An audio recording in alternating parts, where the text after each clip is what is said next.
Bismillahirrahmanirrahim. Assalamualaikum warahmatullahi wabarakatuh. Baik, ta'ala wa ta'lim wa ibadah wa istighfar wa tadabbur wa tadjib wa naf'a wa intifa' wa naf'a wa nasuki Bismillahirrahmanirrahim. Wa sallallahu rasulillah wa tilawa ta'ala huda wa ta'ala khair. اللهم صل على سيدنا محمد الفاتح لما أغلق والخاتم لما سبق ناصر الحق بالحق الهادي إلى صراطك المستقيم وعلى آله وصحبه حق قدره ومقداره العظيم. سبحانك لا علم لنا إلا ما علمتنا إنك أنت العليم الحكيم. رب اشرح لي صدري ويسر لي أمري واحلل عقدة من لساني يفقهوا قولي. صلى الله على سيدنا محمد وعلى آله وصحبه وسلم. Alhamdulillahi Rabbil Alamin. Alhamdulillahi Rabbil Alamin. Wa bihi nasta'inu ala umuri dunya wa din. Wassalatu wassalamu ala asyrafil anbiya wal mursalin sayyidina Muhammadin wa ala alihi wa sahbihi ajma'in. Qala al-musannif rahimahullah wa nafa'ana wa bi'ulumihi fid darain ila al-qiyamah. Allahu mawjudun qadimun baqi mukhalifun lil khalqi bil iqrari.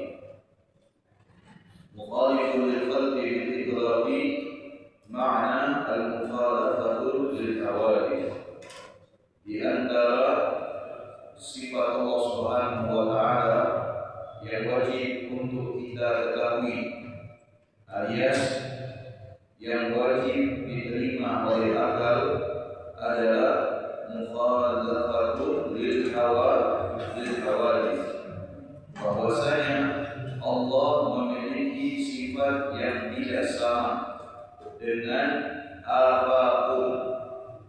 Allah memiliki sifat yang tidak sama sekali dengan apapun.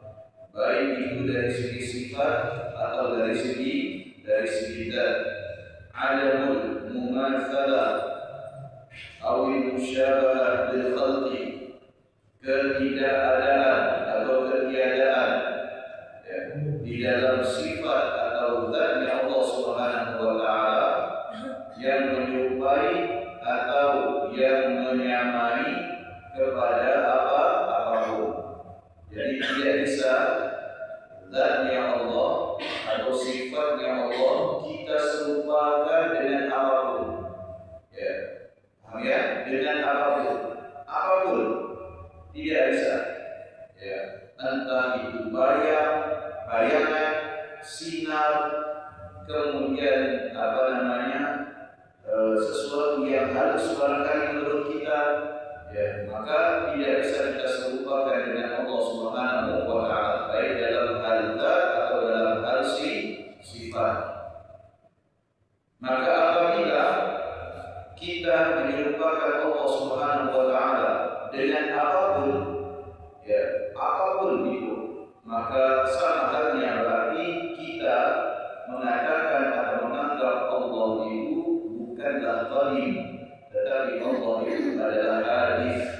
Bukan Allah Subhanahu wa taala itu sifatnya terdahulu, tetapi sifatnya adalah baru. Sedangkan segala sesuatu yang sifatnya itu baru mustahil bersifat qidam. Ya, ini kaidah dalam ilmu tauhid bahwasanya segala sesuatu yang baru mustahil bersifat qidam. Qidam itu artinya adalah terdahulu. Ya, karena sesuatu yang baru itu memiliki unsur. Apa unsurnya? Unsurnya adalah sesuatu yang diawali dan yang berakhir. Seperti handphone, akan berakhir seiring habisnya baterai. Seperti bangunan akan berakhir seiring kekuatan bangunan tersebut. Walaupun bangunan itu dijamin bertahan 10 tahun, tapi tidak akan ada yang bisa menjamin tahannya suatu bangunan apabila terkena dampak gempa atau banjir. Atau barangkali sesuatu yang memiliki permulaan dan akhir seperti kita ini manusia. Permulaannya lahir tanggal sekian, bulan sekian, tahun sekian. Akhirnya tertulis di batu nisan. Ya. Makanya kalau mau tahu orang kapan lahirnya, kapan meninggalnya, lihat batu nisan. Betul ya? Ya. Nah, itu tertulis tuh kapan lahirnya, kapan meninggalnya. Kalau kita kan belum bisa nih. Ya, maka cuma tahu lahirnya, belum tahu kapan meninggal. Ya, mudah-mudahan semuanya panjang umur. Saya paham ya. Ini Allah Alamin. La nasira lahu wa la syarika lahu wa la mumathila fi dzatihi wa sifatihi wa af'ali. Tidak ada pembanding. Ya, tidak ada penyerupaan. Tidak ada kesamaan. Ya, baik dari segi sifat, dari segi zat, atau dari ketetapan Allah Subhanahu wa Ta'ala. Ya, tidak ada dalam hal apapun mau kita bandingkan, mau kita samakan, ya, atau mau kita misalkan, tidak bisa. Baik dari sifat, ya, atau dari zat, atau dari ketetapan. Ya, misalnya contoh, ya, ada orang seperti ini. Kekuasaannya hampir menyamai kekuasaan Allah, tidak bisa. Ya, siapa kita samakan dengan kekuasaan Allah? Tidak bisa. Ya, dalam hal apapun, ya, mau kita samakan dengan kekuasaan Allah, tidak bisa. Karena kekuasaan semua selain Allah itu memiliki keterbatasan waktu. Sekuat apapun kekuasaan yang dimiliki oleh manusia berawal dan berakhir. Seluas apapun kekuasaan yang dimiliki oleh manusia, dia tidak akan mencakupi kekuasaannya itu ke seluruh alam semesta. Ya, setinggi apapun kedudukan seseorang itu tidak akan diakui tingginya kedudukannya itu oleh alam semesta. Paling yang mengakui kedudukannya hanya golongannya, hanya daerahnya, hanya komunitasnya. Sedangkan Allah Subhanahu wa Ta'ala tingginya kedudukan Allah dan derajatnya diakui oleh alam semesta. Makanya tidak ada perbandingan, tidak ada persamaan, tidak ada perumpamaan dalam hal apapun di dalam sifat dan ketetapan Allah Subhanahu wa Ta'ala. Makanya sangat lucu apabila ada orang yang membandingkan atau menyamakan atau mengumpamakan Allah dengan makhluk. Sampai ada yang mengatakan Allah turun dari langit di sepertiga malam sesuai dengan konteks ayat yang ada di dalam Al-Quran. Ya. Sebagaimana ada yang mengatakan bahwasanya Allah Subhanahu wa Ta'ala berada di dalam diri kita. Ya. Sebagaimana yang dikatakan Allah Subhanahu wa Ta'ala bersama dengan kita di mana kita berada. Tidak boleh ayat-ayat tersebut diartikan secara zat. Tidak boleh ayat tersebut diartikan secara apa? Ya, secara perumpamaan. Tidak boleh. Hanya saja ayat tersebut menerangkan bagaimana kekuasaan Allah Subhanahu wa Ta'ala Allah turunkan kepada makhluk. Artinya kekuasaan Allah itu mengikuti segala makhluk dimanapun kita berada, kapanpun kita berada, bagaimanapun keadaan kita, di situ ada kekuasaan Allah Subhanahu wa Ta'ala.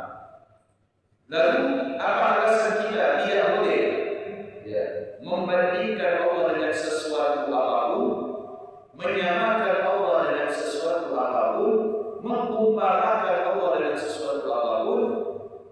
Bukan saya, bahkan bukan Nabi Muhammad, dan ini adalah merupakan perintah Allah Subhanahu wa Ta'ala di dalam Al-Quran.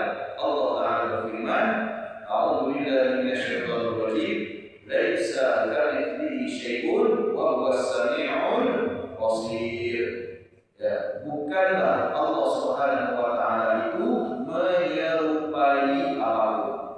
Jadi Allah Subhanahu wa Ta'ala sendiri yang berfirman, yang menegaskan bahwasanya zatnya, sifatnya, ketetapannya tidak bisa diserupai, disamakan, dimisalkan dengan apa? Kalau ada orang bertanya tentang sesuatu, sementara sesuatu itu tidak dapat kita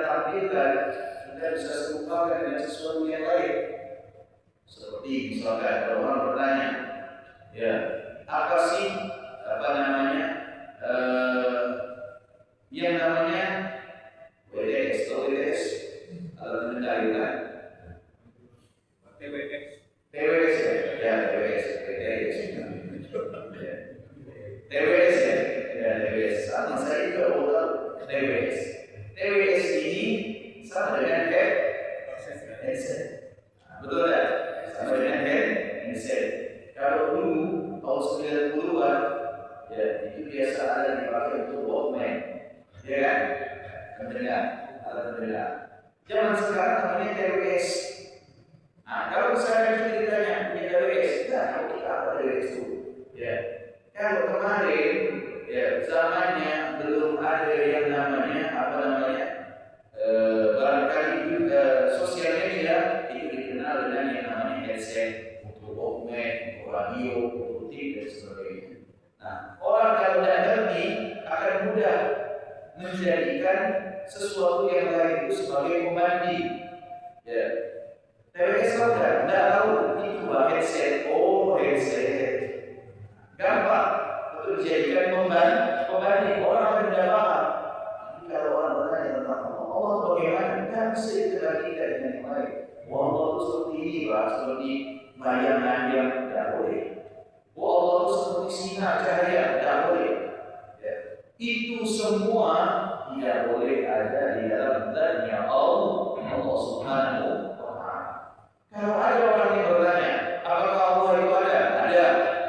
Ya. Apakah Allah itu kekal? Kekal. Apakah Allah itu tidak? Tidak. Lalu bagaimana adanya Allah Subhanahu wa Ta'ala? Allah ada, tetapi kalau kita bertanya bagaimana adanya Allah Subhanahu wa Ta'ala, tidak bisa diserupakan dengan apapun. Ya. Kenapa? Karena manakala diserupakan dengan apapun, karena kita ini adalah makhluk, maka akan mudah menyerupakan dengan makhluk. Sama halnya antara TWS dengan headset. Kita akan menyerupakan TWS itu dengan headset. Kenapa? Karena ada pembanding. Yang satu alat mendengar dan yang satu juga alat mendengar, hanya perbedaan. Tapi kalau Allah mau kita serupakan dengan apa? Mau kita misalkan dengan apa? Mau kita umpamakan dengan apa? Makanya di sini dilarang, ya, menggunakan nalar untuk mengumpamakan, memisalkan, membandingkan Allah dengan sesuatu, khawatir akan terjadi sebagaimana terjadi kepada umat-umat sebelumnya. Mereka mengumpamakan, membandingkan, memisalkan Allah dengan sesuatu hingga akhirnya mereka membuat berhala. Ya. Kalau ditanya, ini berhala? Tidak, saya jumpa Allah. Terus berhalanya apa? Hanya perumpamaan. Ya. Akhirnya mereka menyembah berhala yang mereka buat dengan tangan mereka, yang mereka buat dengan hasil ilusi, halusinasi yang berasal dari pikiran mereka. Pada akhirnya apa? Disitulah jatuh kepada kemusyrikan. Padahal Allah sudah jelas menyatakan apa? Wala tusyriku billah innasyirka la dzulmun adzim. Jangan menyekutukan Allah dengan sesuatu. Ya, bayangan sesuatu, cahaya sesuatu, perasaan sesuatu, gambaran, khayalan sesuatu, itu semua tidak dapat disentuh, betul? Khayalan tidak dapat disentuh, perasaan tidak dapat disentuh. Ya, kemudian pikiran tidak dapat disentuh. Ya, tapi itu semua ada. Apalagi sesuatu yang nyata dapat disentuh. Namun kemudian dikatakan di sini bahwasanya qala Allah Ta'ala qul huwallahu ahad. Allah Ta'ala berfirman, katakan wahai Muhammad, sesungguhnya Allah Subhanahu wa Ta'ala itu Maha Esa. Ayat ini turunnya menjelaskan tentang apa Allah Subhanahu wa Ta'ala. Dan ayat ini melibatkan Nabi Muhammad untuk menyampaikan kepada orang-orang di zaman Nabi yang bertanya tentang Allah Subhanahu wa Ta'ala. Ya, bahwasanya ada aliran di Indonesia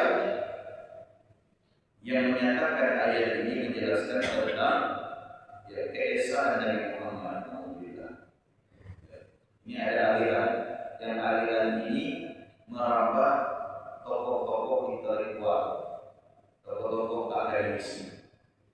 Dan saya sebutkan namanya. Ini menjaga kode etik. Ya, di Pontianak. Tokoh-tokoh intelektual, tokoh-tokoh yang keras sekali dengan dunia perguruan tinggi.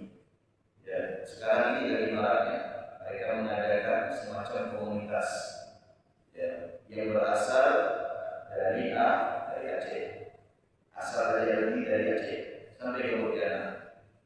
Melibatkan siapa? Tokoh-tokoh akademisi.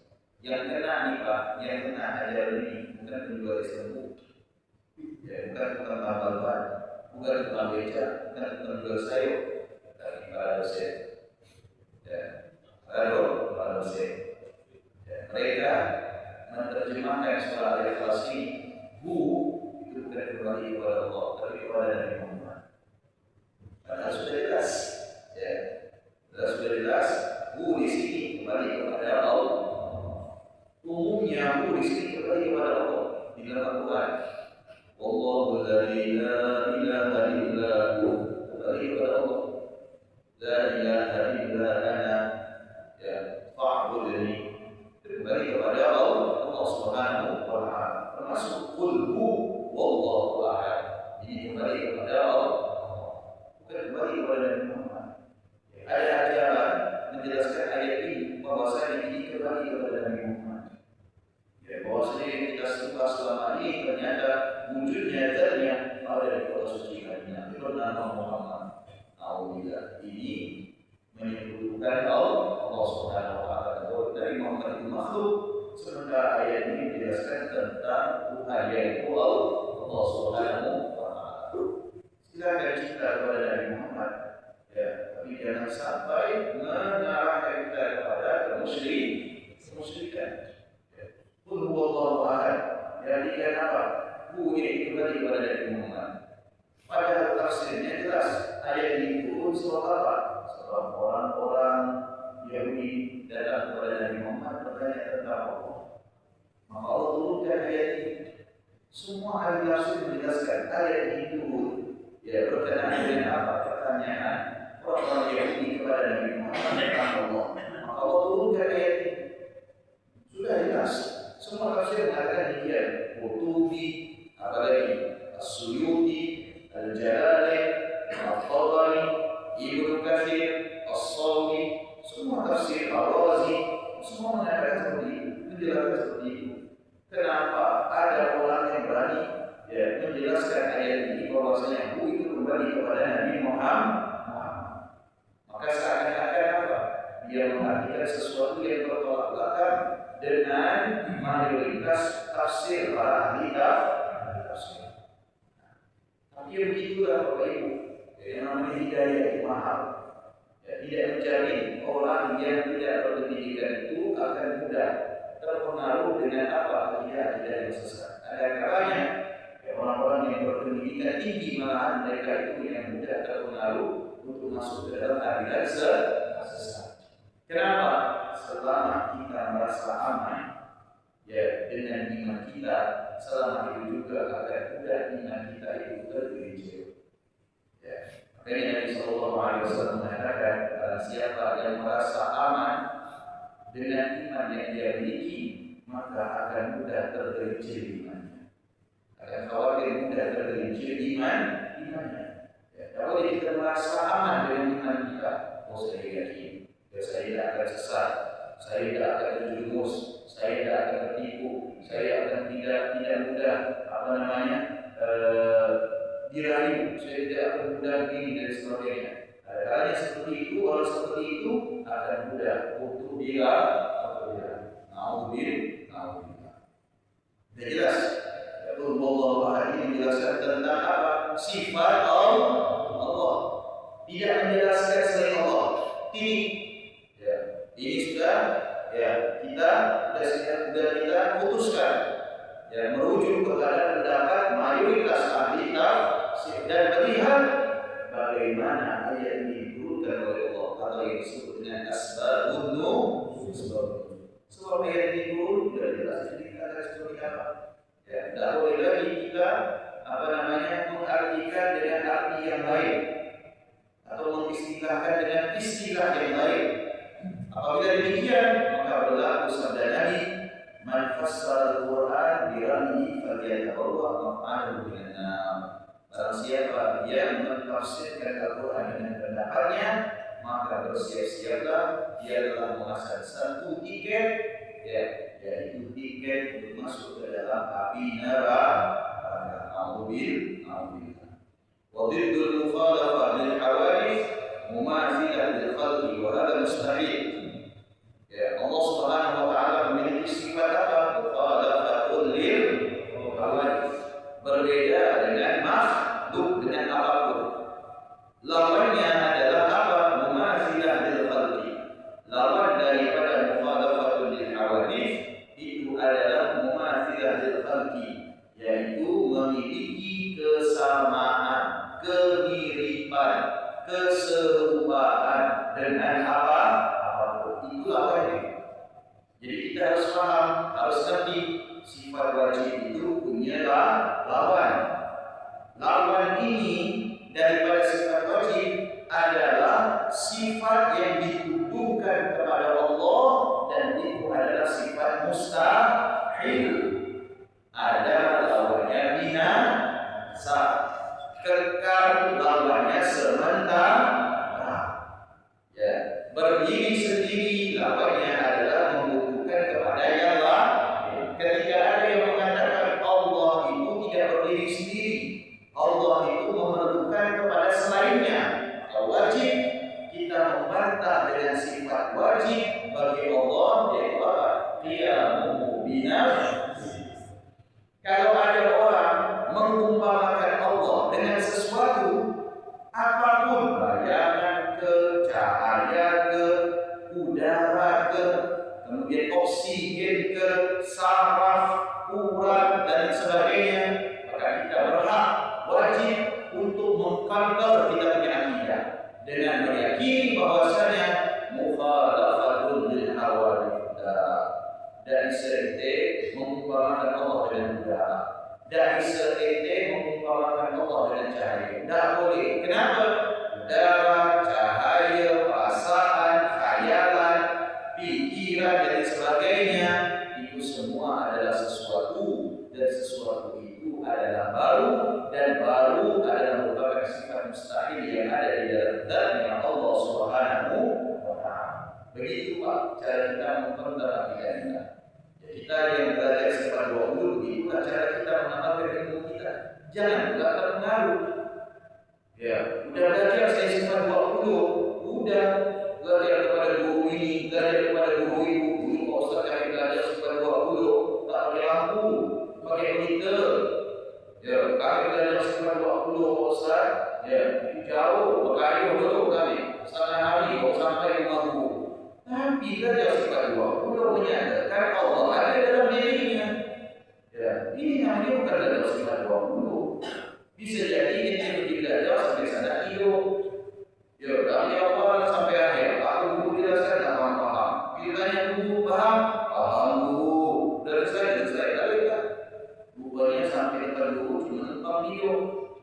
Tidak, tak dapat ilmu. Ya, mari belajar kepada imam Tajuddin As-Subki. Imam Tajuddin, Imam As-Subki itu ada dua. Tajuddin dengan Taqiyuddin. Taqiyuddin itu ayahnya, Tajuddin itu anaknya. Kedua-duanya punya gelar As-Subki. Imam Tajuddin As-Subki setiap pulang dari belajar kepada Imam Az-Zahabi ditanya oleh ayahnya, apa yang dapat ente ambil daripada ilmu Imam Az-Zahabi? Ditanya, oh Imam Az-Zahabi menjelaskan tentang bagi dari sebagainya. Sehingga Imam Tajuddin As-Subki itu diangkat menjadi qadhi di usia 40 tahun. Usia saya diangkat menjadi qadhi. Qadhi itu apa? Kepala pengadilan. Ya, kalau istilah kita ini apa? Mahkamah Konstitusi. Mahkamah Konstitusi. Umur 40 ya kan? Ya, umur 46 meninggal dunia. Ya, Dan itu beliau masuk di dalam dunia pengadilan, mengabdi di dalam dunia pengadilan itu selama 17 tahun sampai beliau menjadi kepala pengadilan. Ya, di mana? Di Mesir. Imam Tajuddin As-Subki ketika belajar kepada Imam Dhahabi hanya oleh ayahnya Imam Tajuddin As-Subki. Begitulah ilmu. Ya, ilmu itu seperti itu. Ilmu selalu menjadikan orang yang menuntutnya, mempelajarinya akan bertambah pemahamannya. Ya, akan bertambah wawasannya, bukan ilmu mentok di situ-situ saja. Ya, ada tuntutan daripada ilmu kepada kita yang menuntutnya apa? Yaitu tingkat pemahaman dan pengetahuan itu bertambah. Termasuk ilmu tauhid yang kita pelajari. Jangan sampai bapak-bapak ibu-ibu, alhamdulillah semoga Allah jauhkan kita, ya, bela-belakan bapak ibu belajar kami subuh di Masjid Masjidil Khairat ilmu tauhid, ya, sementara masih meyakini Allah Subhanahu wa Ta'ala itu menyerupai atau ada kesamaan dengan sesuatu yaitu makhluk. Tidak boleh. Karena ini bertolak belakang dengan sifat wajib bagi Allah, yaitu mukhalafatul lil. Kita menepis orang yang mengumpamakan Allah itu dengan cahaya. Ya, cahaya Allah Subhanahu wa Ta'ala. Maksudnya apa? Zat atau apa? Ya, kalau diartikan cahaya Allah Subhanahu wa Ta'ala itu adalah zatnya Allah, orang itu sudah masuk kepada ranah kemusyrikan, menyerupakan Allah dengan sesuatu. Tapi kalau misalnya dia menganggap cahaya itu milik Allah, cahaya itu ciptaan Allah, bukan cahaya itu menunjukkan Allah Subhanahu wa Ta'ala, maka itu tidak menjadikan seseorang jatuh dalam kemusyrikan. Jelas ya? Wa hadza la yaliq bi kamalihi. Ya, apabila ya menyerupai Allah dengan sesuatu, dengan apapun, ya, maka bisa jatuh kepada ranah apa? Ranah mumatsalatul lil khalqi. Seseorang itu bertolak belakang dengan sifat wajib bagi Allah, yaitu mukhalafatul lil hawadits. Allah tidak sama dengan sesuatu apapun. Maka ini bertolak belakang dengan sifat sempurna bagi Allah Subhanahu wa Ta'ala. Kalau Allah diumpamakan, dibandingkan, kemudian apa? Disamakan dengan sesuatu, tidak sempurna berarti. Allah tidak sempurna. Ya, ingat, segala sesuatu apabila dibandingkan dengan sesuatu, tidak ada kesempurnaan di dalam sesuatu tersebut. Ya, tidak ada kesempurnaan. Menandakan sesuatu tersebut sifatnya tidak tunggal. Ya, sesuatu tersebut tidak tunggal. Ya, coba dari cara tentang handphone. Menurut kita, handphone yang paling sempurna itu apa? Anggaplah semua tahu iPhone, betul tak? Tapi kesempurnaan iPhone itu ada pembanding kan? Ada merek selain iPhone. Wah, ada orang yang bagus saya pakai iPhone begini. Nah, masih kalah. Berapa kamera? 15. Ini merek Cina. Berapa kamera? 50 megapiksel. Ada pembanding. Ketika pembanding ini ada, sebagian orang akan menganggap apa? iPhone mahal-mahal punya masih 15 megapiksel. Sementara ini harganya tidak sampai setengah iPhone, sudah 50 megapiksel. Akhirnya yang sejatinya iPhone ini sempurna, dengan adanya pembanding menjadi tidak sempurna. Inilah sifat tunggal kesempurnaan. Begitulah meniadakan pembanding di dalam darinya Allah Subhanahu wa Ta'ala. iPhone canggih Ustaz. Ya, dia bisa nge-zoom 10 kali. 10 kali ya, ini ada selain iPhone. Atau bisa nge-zoom bulan apa? Betul tak? Ada tak? Ada handphone, bulan di zoom. Beda. Itu bulan yang jauh bisa di zoom kelihatan. Apa itu Allah kita? Betul tak? Ya. Allah kita kelihatan. Kelihatan. Zoomnya itu bukan 15 kali, bukan 50 kali. Ya, bulan yang jauh seperti itu bisa di zoom. Inilah tidak boleh di dalam darinya Allah itu pembanding. Ya, kalau ada pembanding otomatis, ya, maka secara tidak langsung kita akan menafikan kesempurnaan kesamaan di dalam zat dan sifatnya Allah Subhanahu wa taala. Wajibat al-mukhalafatu lil hawadits, maka wajib di dalam zat dan sifatnya Allah berbeda dengan makhluk. Faidatul ma'na la nadhira lillah ta'ala ay la yuwafiquhu fi sifatin min sifatihi syai'un min al-mawjudat. Ya, tambahan bahwasanya makna yang dimaksud la nadhira lillah, tidak ada pembanding di dalam zatnya Allah Subhanahu wa taala, adalah artinya la yuwafiquhu, tidak ada kesamaan, fi sifatin, di dalam kriteria, min sifatihi syai'un min al-mawjudat, daripada kriteria-kriteria yang dimiliki oleh makhluk pada umumnya. Jadi kalau misalkan kita ada perbandingan ya antara Allah dengan sesuatu apapun, maka itu tidak boleh. Ya, kenapa? Manakala kita adakan semacam pembanding antara sifat Allah dengan sifat selain Allah Subhanahu wa taala, ya maka di situ menunjukkan tidak akan adanya kesempurnaan. Dan ini adalah merupakan hal yang mustahil. Wa ma'na la syabiha lillah, kalau tadi itu pembanding, kalau syabiha ini adalah perumpamaan. Ya. Wa ma'na la syabiha lillah, ya, makna tidak ada sesuatu yang bisa diumpamakan dengan Allah Subhanahu wa taala, ay la yuwafiqu fi ghalib sifatihi, artinya adalah tidak ada kesamaan yang mendominasi ya di dalam sifatnya Allah Subhanahu wa taala dengan sesuatu yang lain, ya, dengan sesuatu yang lain tidak ada. Ya, oh ini kalau miripnya dengan Allah dari segi ini, yang lain tidak bisa. Ya, sekalipun alhamdulillah di dalam diri Nabi Muhammad SAW tidak boleh. Ya, ingat, di dalam diri Nabi Muhammad tidak boleh kita samakan dengan Allah. Walaupun kita meyakini Nabi Muhammad SAW itu adalah manusia yang paling suci, manusia yang paling sempurna. Ya, pengkultusan semacam inilah yang dikhawatirkan oleh Nabi Muhammad SAW. Ya, pengkultusan yang semacam ini dikhawatirkan oleh Nabi Muhammad, ya, sehingga apa? Akan terjatuh sebagaimana terjatuhnya orang-orang sebelum kita, di mana mereka itu ya mengumpamakan nabi-nabi mereka itu adalah wujud daripada Tuhan mereka. Alhamdulillah. Silakan cinta kepada Nabi Muhammad. Ya, silakan kagumi Nabi Muhammad. Silakan hormati Nabi Muhammad.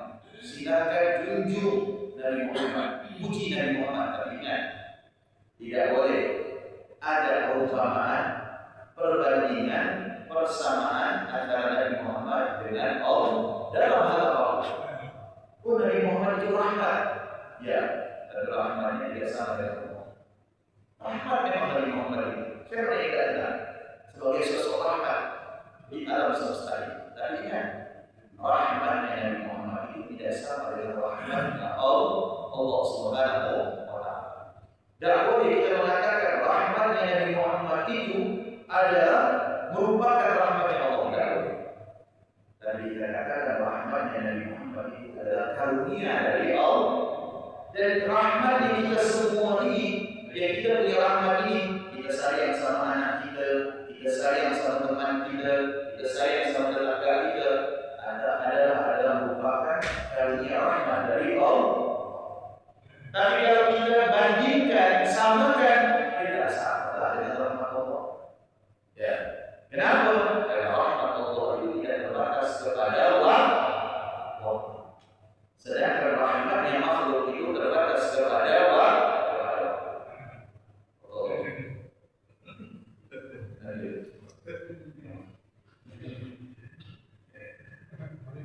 Jelas ya, tidak ada kesamaan. Sekalipun kita kagum cinta kepada Nabi Muhammad, tidak ada kesamaan dengan Allah. Inilah yang dikhawatirkan oleh Nabi Muhammad SAW. Apa kata Nabi SAW? La tatra'uni kama iqra'atan Nasara, kama iqra'atan Isa al-Nasara. Jangan kalian ya menjunjung tinggi aku sebagaimana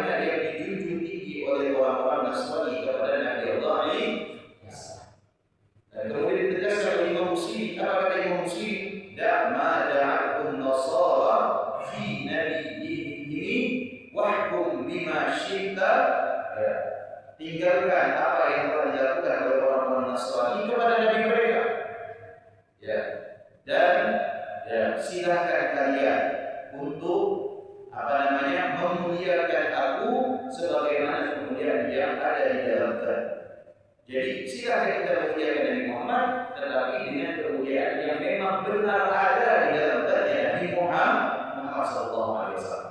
Tapi jangan sampai kita itu seakan-akan mengagumi Nabi Muhammad, ya, seakan-akan kita mengagumi Allah Subhanahu wa Ta'ala. Itu yang tidak diperbolehkan.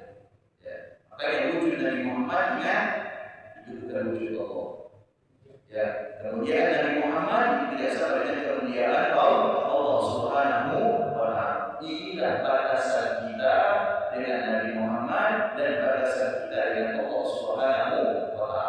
Harus tahu batasannya. Ya, kalau tidak tahu batasannya, baru inilah yang menjadikan apa?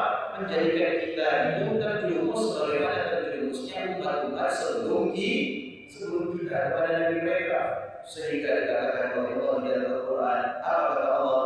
Laqad kafara ya an-nasara idh qalu Isa ibnullah. Sungguh telah kafir orang-orang Nasrani yang mengatakan bahwasanya Isa adalah putranya Allah. Wa qalat al-yahud, dan Yahudi berkata Uzair ibnullah, Uzair adalah putranya Allah Subhanahu wa Ta'ala. Sudah dijelaskan semua. Nah, jangan sampai kita umat Nabi Muhammad terjerumus sebagaimana terjerumusnya umat-umat sebelumnya, di mana mereka saking menghormati Nabi mereka, seakan-akan mereka meyakini Nabi mereka adalah merupakan wujud daripada Tuhan mereka. Padahal tidak. Adapun Nabi adalah makhluk sama dengan kita. Ya, walaupun Nabi itu pada umumnya memiliki derajat yang tinggi baik di sisi Allah maupun di sisi manusia, tetap Nabi bukanlah merupakan wujud daripada Allah Subhanahu wa Ta'ala. Allah Subhanahu wa Ta'ala sifatnya adalah Bapa, kekal, sedangkan Nabi sifatnya adalah hadir, sementara.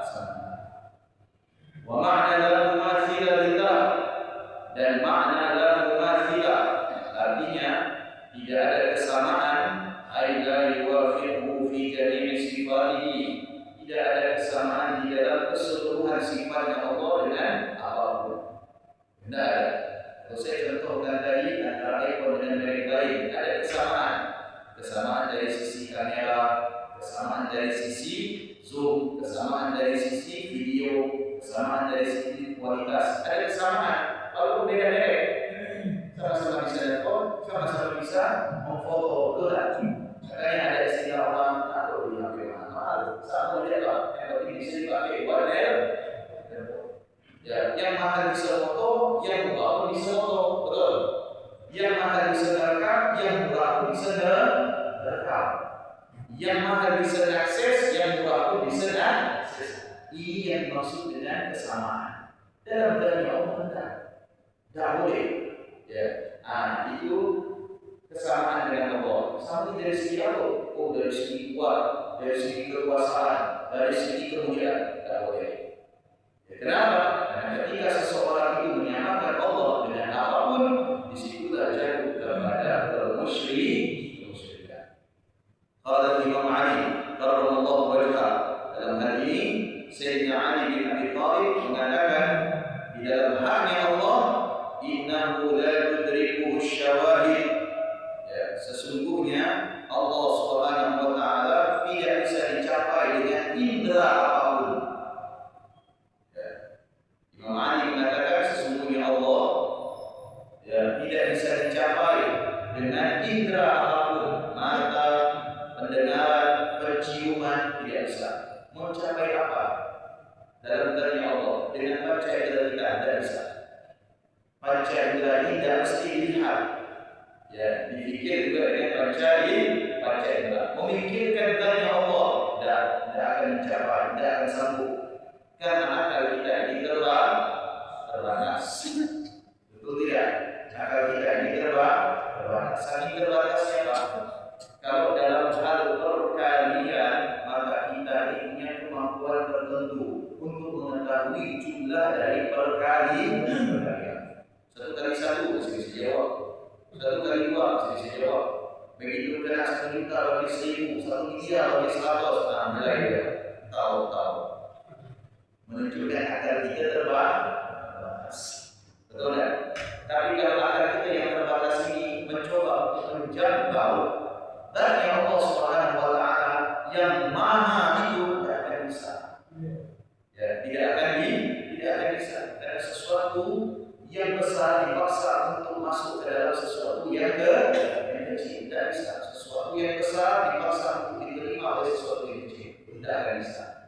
Yang kecil ini apa? Yang kecil ini adalah akal kita. Ya, jangkauan pengetahuan kita yang kecil untuk dimasuki oleh sesuatu yang tidak ada batas, tidak ada ukuran, ya, tidak ada nominal, itu tidak akan bisa. Di atasnya 1 triliun apa?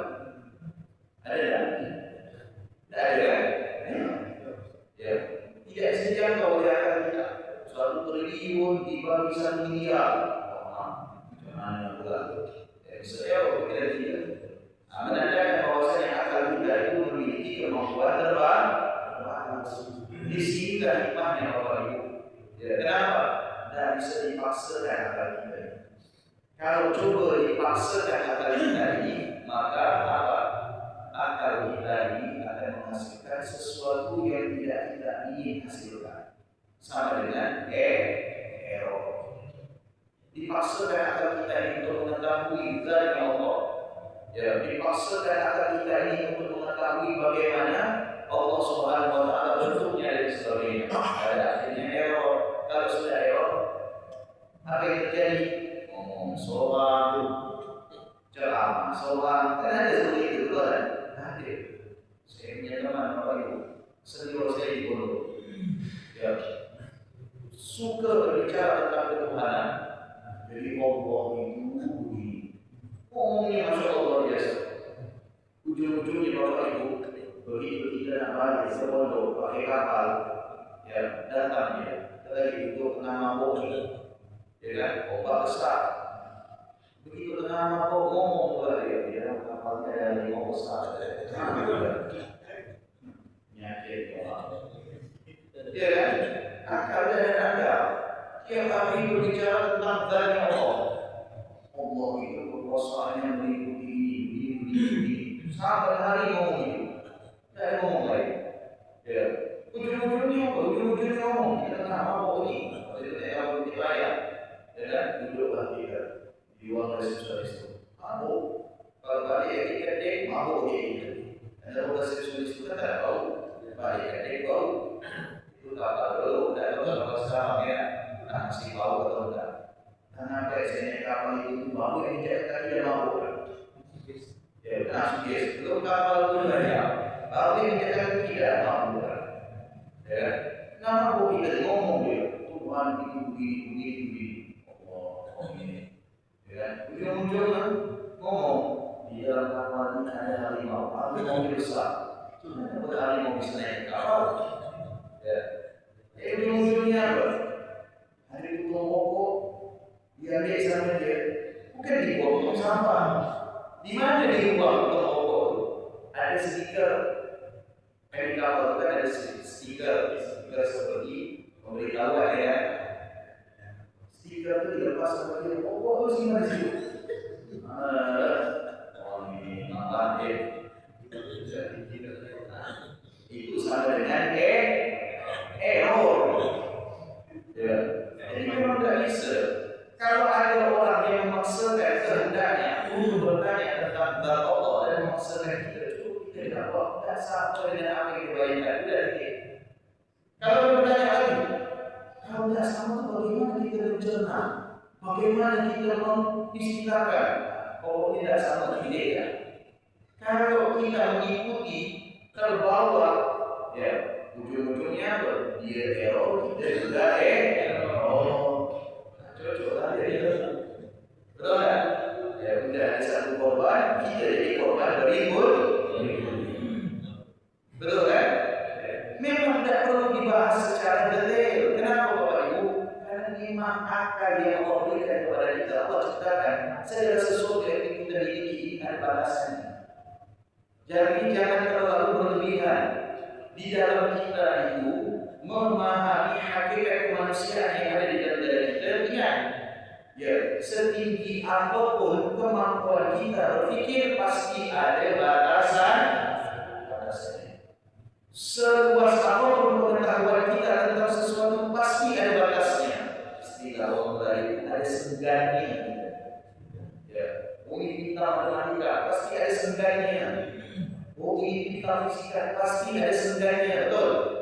Ya, makanya Allah takdirkan kita itu lupa orang. Ya, itulah hikmah kenapa Allah ciptakan kita itu tidak pernah lupa, pernah lalai. Seandainya kita tidak lupa, mungkin Bapak Ibu akan begitu banyak pikiran yang ada di dalam otak.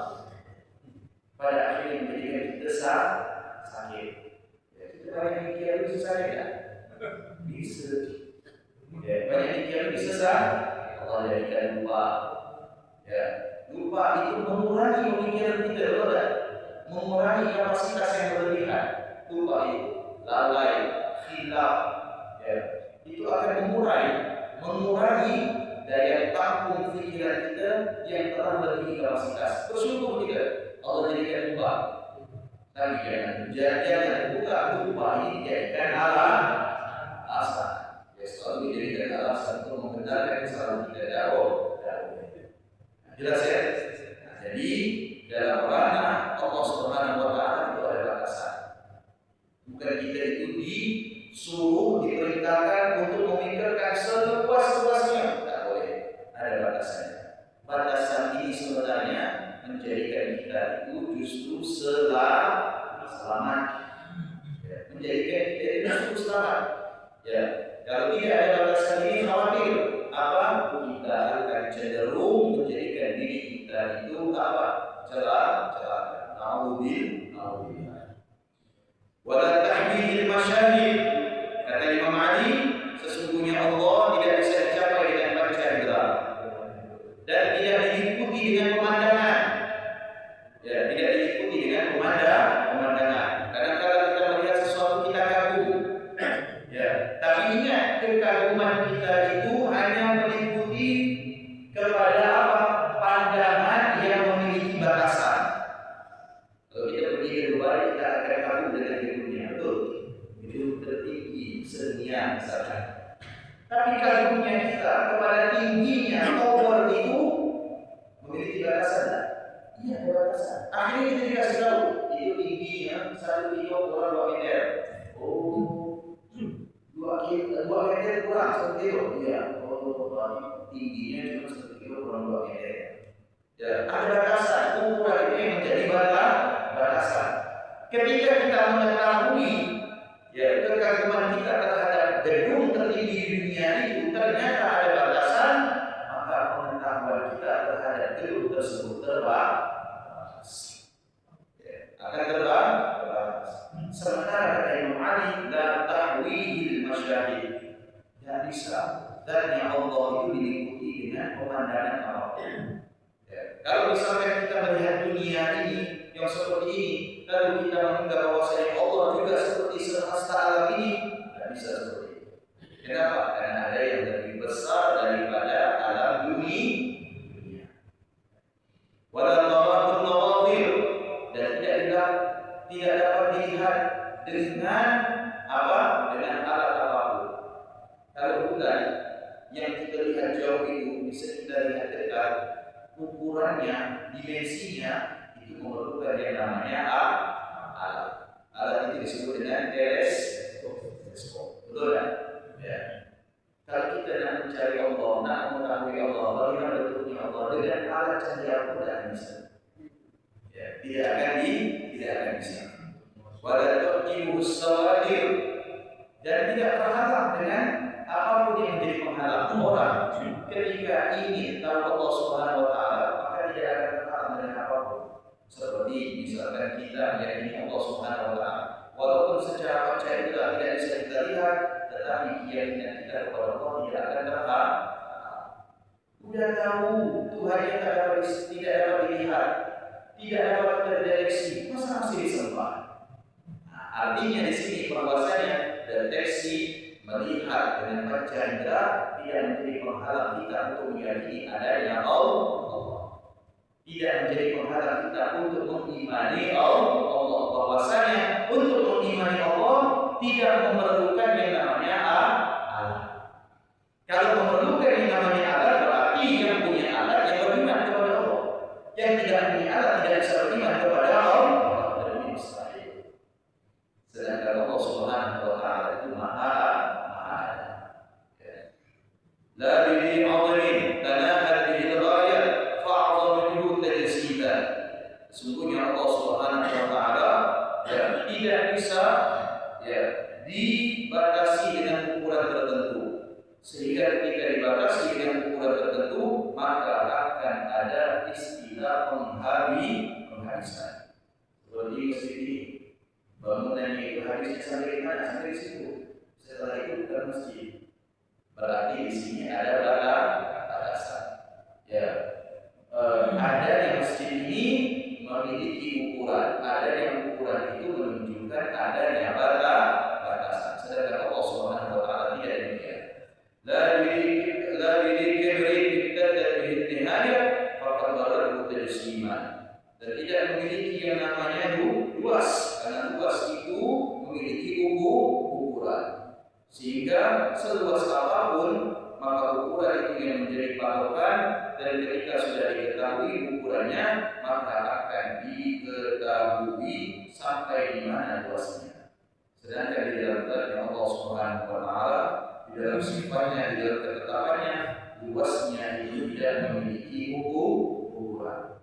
Allah Maha luas karunia-Nya, meliputi segala makhluk, bukan saja manusia, termasuk malaikat, termasuk jin, dan termasuk binatang. Wallahu a'lam bishawab. Mudah-mudahan bermanfaat. Jadi itu yang dimaksud dengan mukhalafatul lil hawadits, tidak sama dengan apapun. Tidak sama dengan sesuatu apapun, tidak sama ini dalam hal apapun. Perumpamaan, pembanding, misal, contoh, kesamaan itu tidak ada di dalam zatnya Allah dengan sesuatu apapun. Jadi kalau orang mengimani Allah Subhanahu wa taala, cukup dengan mengimani bahwasanya Allah itu tidak sama dengan apapun. Tidak sama ini dalam hal apa? Dalam semua hal. Tidak sebanding ini dalam hal apa? Dalam semua hal. Tidak ada pembanding. Tidak ada bandingannya Allah dengan sesuatu apapun. Tidak ada kesamaan Allah dengan sesuatu apapun. Inilah yang dimaksud dengan apa? Mukhalafatul bil hawadits. Entah itu gerak, entah itu bentuk, entah itu arah, entah itu tempat, entah itu posisi, entah itu mengudara, mendarat, atau yang ada di dalam air, dan lain sebagainya. Baik itu terdeteksi dengan panca indera atau tidak, maka semuanya itu tidak ada kesamaan dan perumpamaan dan bandingan di dalam zat dan sifat Allah Subhanahu wa taala. Ini yang dimaksud dengan pembahasan kita di antara sifat Allah yang bernama mukhalafatul lil hawadits. Allah tidak sama dengan apapun. Mudah-mudahan bermanfaat. Bismillahirrahmanirrahim. Subhanallahumma wa bihamdika, asyhadu an la ilaha illa anta, astaghfiruka wa atubu ilaik. Assalamualaikum warahmatullahi wabarakatuh.